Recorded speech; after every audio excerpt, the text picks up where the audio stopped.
Et bienvenue dans cette nouvelle capsule où on retrouve Mélanie Courrière. Coucou Mélanie, Coucou Magali. toujours un grand plaisir de te retrouver dans ces Mais moments-là. oui, c'est partagé. Alors Mélanie, vous l'avez déjà découvert et on a déjà fait beaucoup de choses ensemble toutes les deux, mais vous l'avez rencontrée avec moi en tout cas sur les rencontres Maman épanouie sur la première édition. Vous l'avez rencontrée l'année dernière aussi sur l'été des mamans épanouies. Elle est régulièrement présente pour faire mes interviews quand je fais des sommets, donc vous avez l'habitude de la voir. Mais Mélanie, c'est notre réveilleuse de conscience sur l'écologie pour nos enfants. Elle nous parle aussi d'alimentation.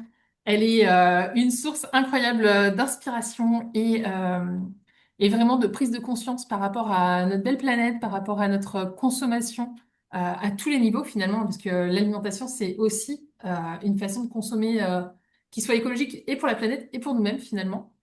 Et aujourd'hui, c'est justement un petit peu par rapport à ça que j'avais envie qu'on discute. Parce que moi, je fais partie de ces gens qui ont fait beaucoup de régimes quand j'étais jeune, parce que j'étais pas bien avec mon corps, parce que voilà, on a été beaucoup, nous, on est la génération, enfin, je pense pas que je généralise, hein, mais je pense qu'on est un peu dans cette génération où sur les magazines, les filles étaient comme ça, où on avait beaucoup la culture du régime, où il fallait pas avoir de petit ventre, fallait être bien plate et machin. Donc C'est moi, toujours le cas, hein. oui, c'est beaucoup ça. Je trouve qu'on en revient un petit peu plus. On commence à avoir un petit peu des images de femmes avec des body positifs, hein. Mais il y a encore beaucoup de travail. Et moi, ce que je constate aujourd'hui, c'est que j'ai appris beaucoup de choses sur l'alimentation. Et finalement, ça m'a plus perdu qu'autre chose. Parce qu'à un moment donné, t'en sais tellement. Et il y a tellement de courants différents. T'as ceux qui disent qu'il faut manger cru. T'as ceux qui disent qu'il faut manger surtout des protéines. Il y a ceux qui disent qu'il faut manger salé le matin. Il y a ceux qui disent qu'il faut les un tiers, deux tiers dans ton assiette. Enfin bref, il y a beaucoup d'informations. Et je trouve que c'est difficile aujourd'hui à la fois de savoir ce qui est bon pour nous, mais aussi ce qui est bon pour nos enfants. Et je me demandais si justement l'été, ça peut être un moment où on revient aux bases, c'est-à-dire à notre corps et à notre ressenti. Parce que finalement, le grand oublié, moi je trouve, à travers l'alimentation, c'est pas tant de savoir qu'est-ce qui est bon de manger, mais qu'est-ce que j'ai réellement besoin à l'intérieur de moi. Et du coup, ma question, c'est est-ce que l'été, tu penses que ça peut être une bonne période? Parce qu'on a aussi toutes ces tentations l'été. On a les glaces, on a les barbecues, on n'est souvent pas chez nous, donc on n'a pas forcément envie de cuisiner quand on n'est pas à la maison. Enfin voilà, c'est comme une période de grande tentation et de choses qui sont pas très bonnes à une période de l'année où on est censé être un petit fil de fer pour rentrer dans son maillot de Ouais, bain. c'est clair. Alors du coup, comment l'été justement peut être quand même malgré tout une bonne période pour ben, voilà, revenir à une alimentation qui nous fait du bien et peut-être justement revenir à qu'est-ce que nous dit notre corps. Je suis partie dans plein de directions peut-être, mais C'est pas grave. Alors, déjà, l'été, en effet, c'est une période où les habitudes alimentaires sont hyper chamboulées. On est souvent pas chez soi, on n'a pas les produits auxquels on est habitué, on est vite tenté par prendre des choses toutes prêtes, toutes faites, faciles à préparer, on n'a pas forcément tous les ustensiles pour cuisiner qu'on a à la maison, etc. ouais. Donc, c'est une période, en effet, qui est un peu chamboulée au niveau alimentaire et en effet avec beaucoup de tentations. Après, moi, je suis persuadée qu'on peut quand même se servir de cette période où justement, on n'a pas les mêmes habitudes alimentaires que d'habitude pour se dire, de un, c'est peut-être le moment de tester d'autres choses et de le faire en famille sous forme de jeu, sous forme de test, d'expérience, etc. On peut se servir de cette période pour se dire, on va tester de nouvelles choses. Et à la fois, se dire qu'en fait, on est aussi dans une période où bah, les vacances, en règle générale, c'est une période dans laquelle on ralentit et on va essayer de s'écouter et d'écouter son corps.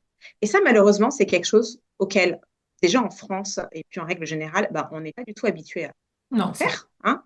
On n'écoute pas beaucoup notre corps, nos émotions, etc. en règle générale. Et encore plus dans la vie quotidienne où on est vraiment dans un rythme qui est à 100 à l'heure. En fait, on perd cette habitude.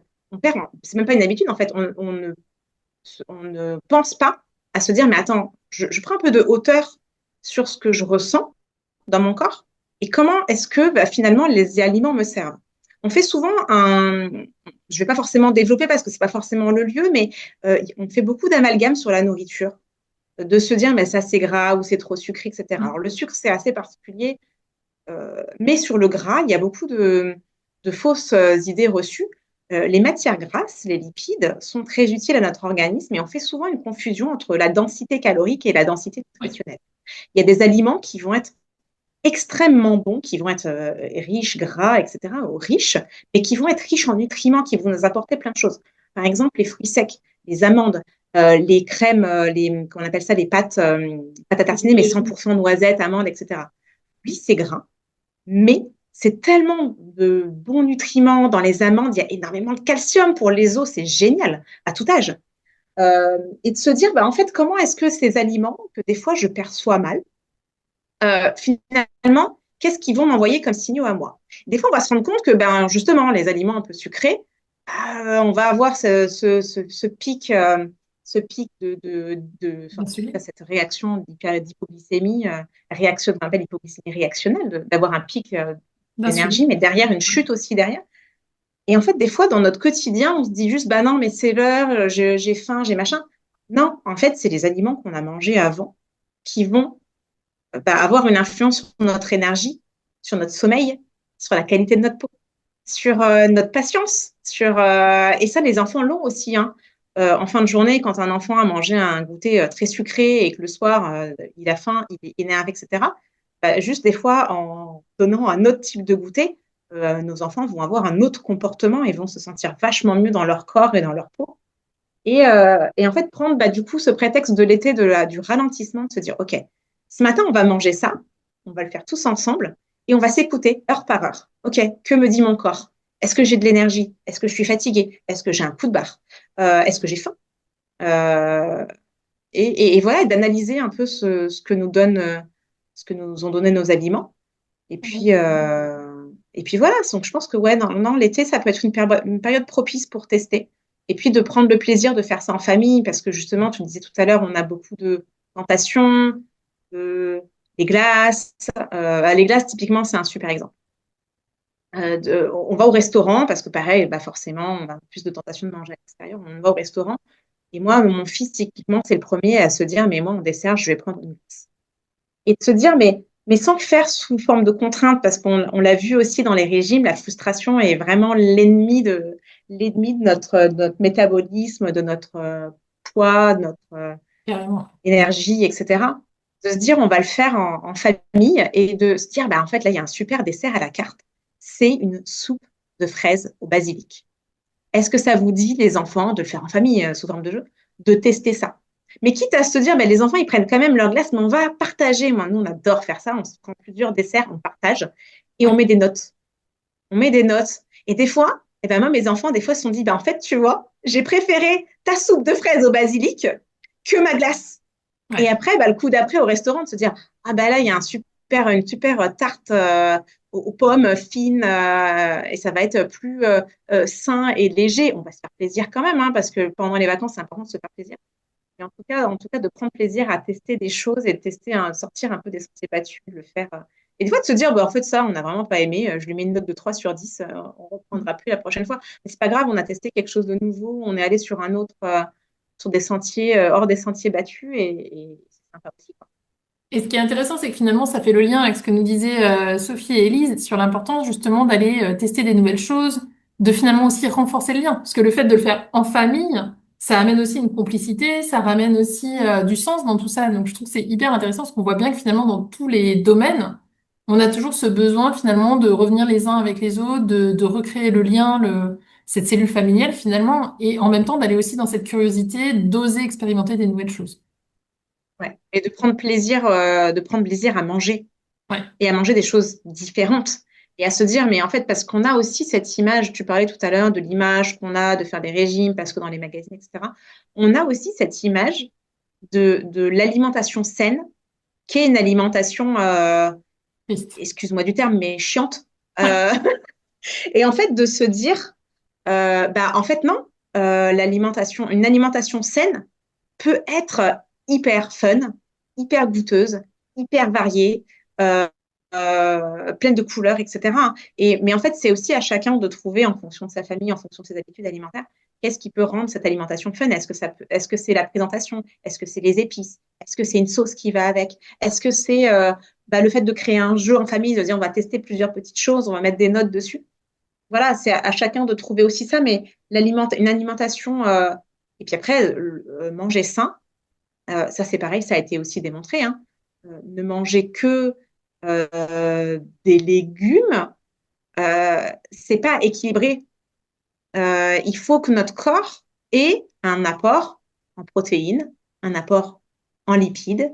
Alors, un apport en glucides, en réalité, non, parce que notre corps va synthétiser les glucides, donc on a besoin de zéro apport en glucides. Le corps est capable d'en synthétiser. Donc, en vrai, on n'est pas obligé de manger des glucides. Évidemment, on peut le faire, on peut se faire plaisir. Il y a plein de méthodes aussi qui permettent de lisser les pics de glycémie. C'est pareil, on n'en parlera pas là, mais il y a plein de techniques pour lisser ces pics-là et pour faire que le glucose soit mieux absorbé par le corps et mieux utilisé, etc. Mais, euh, mais en fait, il ne faut pas diaboliser les aliments, hein, que ce soit les légumes, d'en faire quelque chose de contraignant, ni les aliments qu'on aime manger, les matières grasses, etc. Il ne faut pas les diaboliser non plus. Elles sont les bienvenues et notre corps en a besoin. Moi, j'avais une collègue qui faisait des régimes dans lesquels, sur la journée, elle mangeait plusieurs pommes et rien d'autre. Elle faisait énormément de sport et elle me disait, je ne comprends pas, je ne maigris pas, je ne perds pas de poids, etc. Parce qu'elle avait une alimentation qui était déséquilibrée. Et à Ouais. partir du moment où elle a commencé à remettre dans son alimentation déjà des choses qui lui faisaient plaisir, Ouais, qu'elle était contente de manger, déjà on n'envoie pas les mêmes signaux aussi avec notre cerveau et notre organisme. c'est Et clair. puis, en fait, des choses, des nutriments dont son corps avait besoin. Et ça permet au corps aussi qu'il ne stocke pas dès qu'il est privé de matière grasse ou de sucre pendant un certain temps, qu'il n'allait pas faire des réserves non plus, parce qu'il s'est senti en famine sur ces aliments-là, quoi. Donc voilà, je ne sais plus quelle était ta question initialement, mais Ma question au départ, c'était justement, mais tu y réponds, hein, est-ce que l'été, c'est un bon moyen, un bon ouais, moment pour finalement à la fois lâcher prise sur ouais, l'alimentation, sur tout le... Je pense qu'on est beaucoup de mamans à se prendre la tête dans l'année, à faire des repas équilibrés, sains pour nos enfants, et en même temps, ne pas non plus tomber dans le truc où je me dis, bah, je lâche complètement l'affaire et on mange voilà, des glaces, des barbecues, des salades toutes prêtes, enfin des choses qui sont quand même ouais. vraiment nocives.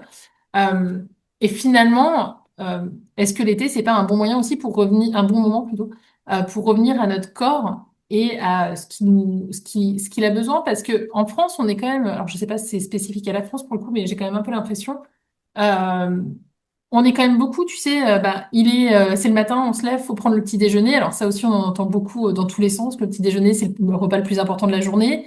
Ça, faut savoir quand même que c'est une marque de céréales qui a fait passer ce Ouais, message, hein, en vrai. merci les industriels. Exactement, c'est une pub des années 70, me semble-t-il, ou peut-être même avant, qui Ouais, disait que voilà, c'est une marque célèbre de céréales qui a amené ça. Mais on entend aussi que bah, voilà, à midi et demi ou 13 heures, selon les familles, bah, hop, on se met à table, on mange, parfois le goûter, et ensuite parfois le soir, je sais pas, 19h, 19h30, 20h, on se remet à table, on mange. Mais en vrai, parfois, on n'a pas faim, en fait. Enfin, moi, je sais que j'ai non. expérimenté ça cette année, par exemple, de ne pas déjeuner avec mes enfants le matin, parce qu'en fait, j'ai pas faim à cette heure-là. Et en fait, de ne pas déjeuner tous les matins à la même heure. C'est-à-dire qu'il y a des matins, j'ai faim à 9h, puis il y a des matins, je n'ai pas faim avant 11h30. Et Ouais, donc là, je fais plutôt un repas de midi en avance ouais, qu'un petit-déj, ouais. quoi. Et d'être Et plus à parce que tu l'écoute. écoutes ton corps, Oui, c'est ça. parce que tu écoutes les besoins de ton corps. Ouais, mais ça, tu vois, c'est pas évident en fait. Non. Ça, on n'a pas l'habitude de le faire. Et les vacances, pour moi, c'est un super moyen de se dire, ah ouais, en fait, là, typiquement, moi, mes enfants, ils mangent à la cantine à l'école à 11h30. Ah oui, Et en fait, au début, à 11h30, ils ont le cerveau, alors pas le ventre, hein, vraiment, je parle de cerveau, qui dit, ah, j'ai faim. Mais en fait, c'est une habitude, c'est un repère spatio-temporel qu'ils ont dans leur journée, qui c'est évidemment ça. les rassure. Mais en fait, quand ils apprennent petit à petit pendant les vacances à réécouter leur corps, on petit déjeune pas forcément plus tard le matin, mais en fait, ils vont pas avoir faim, réellement faim, physiologiquement à 11h30. Ils vont avoir faim à midi et demi, 13h, et parfois même des heures hyper tardives où on se dit, bah dis donc, un enfant, mais ouais, mais s'il a pris un bon petit déj à une heure correcte et qu'en fait, il apprend à écouter son corps, à pas réclamer à manger par habitude à 11h30, en réalité, ils ont pas faim à 13h, quoi. C'est ça. Ouais, Et du coup, voilà, du coup, l'été, c'est quand même vraiment un bon moment où on a moins la pression et où ça peut être vraiment intéressant d'aller justement lâcher un peu toutes ces habitudes. Peut-être que du coup, tout le monde va pas manger en même temps. Et c'est vrai que c'est quand même pas, le moment de repas peut être aussi un vrai moment de lien. Mais d'un autre côté, ça peut être aussi une bonne expérience avec nos enfants de leur dire, bah ouais, si t'as pas faim, c'est ok, tu pourras manger tout à l'heure. Parce qu'on est beaucoup ouais. aussi à dire à nos enfants, bah, si tu manges pas maintenant, après c'est trop tard. Ouais, il n'y en aura plus. Après, il n'y en aura plus. Ouais, non, mais justement, prendre le temps des vacances, de se dire, en fait, écoutons-nous, écoutons le rythme de notre corps, etc. Est-ce que tu aurais un premier pas à proposer justement par rapport à tout ce qu'on a parlé du coup, entre le fait de tester des nouvelles choses, le fait d'écouter son corps, Est-ce que tu aurais une première étape à proposer aux mamans en disant, bah, voilà, si ça peut être chouette de démarrer par là? Est-ce que tu penses à un conseil en particulier ou une astuce? Bah oui, par exemple, on peut se dire qu'on se lance le défi sur, mais ne serait-ce qu'une journée, hein. Sur une semaine, c'est sympa, mais ne serait-ce que sur une journée, de se dire, OK, on se lève le matin et on annonce à toute la famille que aujourd'hui, on va faire quelque chose, on va manger des choses en conscience et on va écouter ce que nous dit notre corps après. Et de se dire, bah, j'ai mangé du sucré à ce moment-là et bah, j'ai eu faim rapidement derrière, ou en tout cas, j'ai eu une chute d'énergie. Par contre, le midi, j'ai mangé ça et derrière, j'ai eu une super énergie. On est allé faire du sport et j'ai pas eu si faim que ça tôt derrière. Enfin, ouais, de se dire, bah, allez, on se lance ce défi de se dire, bah, aujourd'hui, on écoute notre corps et en fonction de ce qu'on a mangé, on essaie d'analyser. C'est Top. un bon premier pas, ça. Et puis, c'est une bonne activité de vacances, je trouve. Je trouve ça super. D'ailleurs, dites-nous, pour ceux qui sont dans le groupe WhatsApp qui accompagne cette Ouais. semaine, dites-nous si vous l'avez fait et comment ça s'est passé justement, ou si ça vous parle. Enfin voilà, racontez-nous un petit peu par rapport à tout ça. Et du coup, Mélanie, on te retrouve dans le Pass VIP. Donc, t'as beaucoup d'apports dans ce pass. Notamment, on te retrouve déjà sur deux conférences. La première, c'est Vacances en famille et écologie, mission impossible. Où tu vas nous parler justement de, bah, que finalement, c'est pas si incompatible. Si incompatible et que des fois, on fait déjà des choses aussi sans s'en rendre compte et que, bah, il Ouais, faut les valoriser aussi, quoi. Ouais. carrément. Et la deuxième, donc on va parler d'alimentation sur la deuxième, c'est comment maintenir le cap d'une alimentation équilibrée tout en se faisant plaisir. Ou là, on va aller un peu plus dans le concret aussi. Tu nous partages des recettes ou tu vas nous donner un peu plus de... On va aller un peu plus loin par rapport à ce qu'on s'est déjà dit là, mais voilà, pour Ouais. vraiment... Beaucoup d'astuces, ouais, beaucoup ouais, c'est ça. d'astuces, des recettes, des idées de défis, des idées de jeux à faire en famille. Ouais, il y a pas mal de choses. En effet, on rentre beaucoup plus, là, on a juste effleuré le sujet, on rentre beaucoup plus en profondeur dans tout ce qu'on peut mettre en place, justement, dans cette conférence-là. Et puis, on te retrouve aussi sur une masterclass sur les secrets de notre métabolisme, parce que souvent, on se comprend pas, en fait. On sait pas comment fonctionne notre corps. T'en as un petit peu parlé tout à l'heure en disant que bah, les lipides, on les diabolise, mais que, en fait, on en a besoin. Là, on va Ouais. aller un peu plus loin dans cette masterclass, du coup. Ouais, tout à fait. Justement, on apprend à comprendre son métabolisme parce que c'est quelque chose qu'on n'apprend pas à l'école.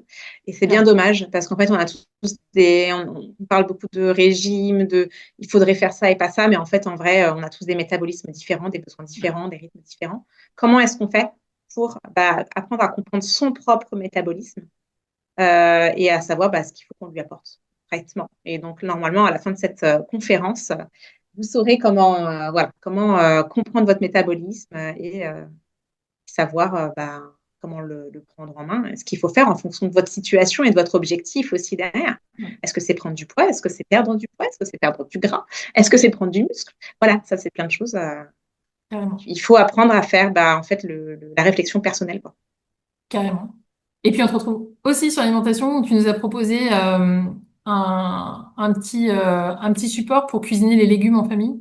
Et souvent, Oui, un e-book avec plein de recettes. Ouais. ouais, ça c'est chouette parce que pour le coup, les légumes, les enfants, parfois, c'est pas toujours évident pour eux de les accepter. Et pour le coup, les cuisiner en famille, c'est un bon moyen aussi de, bah, voilà, de leur donner envie de les Tout découvrir. à fait, ouais. Et c'est que des recettes qui sont validées par mes enfants. Qu'on Bon. fait, non, mais qu'on fait réellement à la maison et qui plaisent et justement qui montrent qu'en fait, les légumes, c'est pas toujours, enfin, c'est pas chiant, quoi. Faire non, mais qu'on peut faire vraiment, pardon, du terme, qu'on peut faire plein de choses avec, que c'est fun et que ça a du goût et que c'est bon et que c'est beau, quoi. Attends, avant de valider, dis-nous l'âge de tes enfants parce que c'est important. Alors, 6 et 9. Bon, ça va. Voilà, ça vous donne une idée. Voilà, bon, c'est. Et ça fait quelques années que je fais ça avec eux, hein, donc ils ont commencé un peu plus petits quand même. Ouais. Et la dernière chose, parce que tu sais, comme je disais, c'était très riche, tu nous as aussi proposé un cahier de vacances parents-enfants, du coup, spécial nature. Je vous le montre, c'est beaucoup celui-là, je l'ai sous la main. Et du coup, tu as proposé énormément de petites choses dedans. Il y a des jeux, il y a, je vous en montre quelques pages, parce que du coup, celui-là, je l'ai.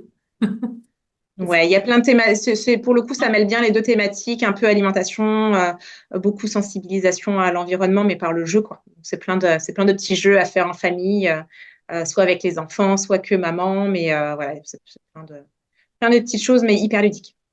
Trop bien. Ouais, donc tout ça, vous le retrouvez dans le pass VIP de cet été des mamans épanouies avec, bah, vous avez vu tout à l'heure avec, tout à l'heure, non, pas forcément tout à l'heure, mais vous avez vu avec Élise, euh, son, euh, je vais y arriver, son cahier pour la pour les enfants à la découverte des super pouvoirs. Entre-temps, vous avez vu, j'ai les supports. Je peux vous montrer un petit peu commencer, mais voilà, c'est aussi hyper chouette ce qu'elle nous propose pour aider nos enfants justement à prendre confiance. Vous avez vu aussi avec Sophie, elle vous propose énormément de contenu également, une chasse au trésor pour préparer la rentrée. Elle vous a proposé un cahier de vacances, elle vous propose des défis en famille. Vous retrouvez également les conférences et d'Élise et de Sophie. Donc voilà, il y a vraiment beaucoup de contenu. Et puis moi, je vous ai préparé un cahier spécial pour les huiles essentielles avec plein de recettes pour l'été. Et puis un cahier pour travailler un peu plus sur vous. C'est un peu plus pour les mamans, mais il y a aussi des petites choses pour les enfants pour aller justement à la découverte de vous-même. Vous allez voir, vous allez suivre les aventures de deux personnes, d'une maman et de sa fille. Vous allez voir, c'est vraiment très très chouette pour aller vous découvrir. Donc tout ça, c'est dans le Pass VIP. Il est en promotion jusqu'au 27 juillet. Vous avez 10 euros de réduction. Il est à 47 euros. Donc vraiment, c'est un tout petit prix pour énormément de valeur. Donc si ça vous appelle, bah, n'hésitez pas. C'est vraiment une très très belle occasion de vivre l'été différemment. C'est vraiment notre proposition, c'était vraiment ça, de vous inviter à un été voilà, qui soit à la fois ressourçant et en même temps aussi un moment de prendre bien soin de vous, parce que c'est souvent ce qu'on oublie. Et épanouissant, quoi. Découvrir de nouvelles choses, Voilà, explorer. Ouais. carrément. Donc voilà, merci beaucoup Mélanie d'avoir été là comme toujours, c'est toujours un grand Merci plaisir. Magali. Et puis bah, n'hésitez pas à réagir dans le groupe WhatsApp, c'est toujours chouette pour nous de pouvoir échanger avec vous. Donc voilà, on vous dit à très vite pour la suite. Merci Magali, à très vite.